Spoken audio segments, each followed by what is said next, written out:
Program Makan Bergizi Gratis atau MBG di Kabupaten Mimika, Provinsi Papua Tengah bersiap melebarkan sayap. Wakil Bupati Mimika, Emmanuel Kemong, menyatakan bahwa program unggulan Presiden Prabowo ini tidak akan lagi hanya berpusat di wilayah kota, namun akan segera menyasar wilayah pesisir dan pegunungan. Menariknya, untuk wilayah pesisir dan pedalaman, Satgas MBG akan mengutamakan pemanfaatan potensi sumber daya alam lokal. Pangan lokal akan diolah sedemikian rupa agar memenuhi standar gizi yang ditetapkan. Namun sebelum ekspansi dilakukan, evaluasi menyeluruh akan dijalankan, mulai dari skema penyediaan, standar gizi, hingga monitoring langsung ke 18 dapur MBG yang ada, terutama setelah momen Idul Fitri mendatang. Wabub menegaskan redistribusi sasaran bisa saja dilakukan.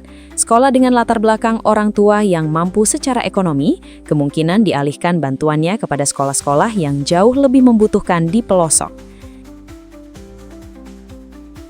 Kemungkinan besar nanti selesai Hari Raya Idul Fitri, baru nanti kami tim ini Satgas ini akan langsung meninjau ke setiap program yang sudah dilakukan. Jadi 18 SPPG ini nanti kita akan pastikan dapur-dapur disiapkan ini sudah memenuhi standar atau belum. Kalau memang itu belum memenuhi standar, kita harus bantu dari sisi pemenuhan standar itu. Lalu bagaimana pemanfaatan dapur itu sendiri, kita harus pastikan dulu. Yang ada ini dulu, kemudian kalau butuh tambah, kita dukung dengan program-program yang memang, karena ini kan dia harus melebar. Saat ini sedang program itu hanya berputar di kota saja.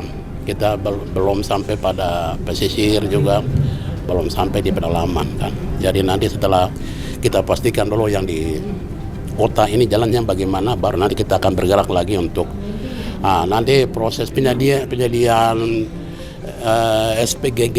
SPPG ini seperti apa nanti, kemudian nanti kita akan tinjau untuk yang pesisir dan kemudian yang di pedalaman. Kita berusaha untuk yang di pesisir dan pedalaman itu memanfaatkan sumber daya alam yang tersedia, sesuai dengan ala daerah tersendiri. Jadi kita mengolah dia sedemikian rupa supaya bermanfaat. Kita sudah dapat sejumlah masukan. Ini yang kita pastikan. Kenapa kita memonitoring ke sekolah itu adalah untuk memastikan ini. Pasti mereka yang memasukkan itu punya dasar juga. Kita harus dengar dari mereka, kenapa sekolah ini sudah bagus, sudah ada tingkat ini, diberikan lagi MBG di situ.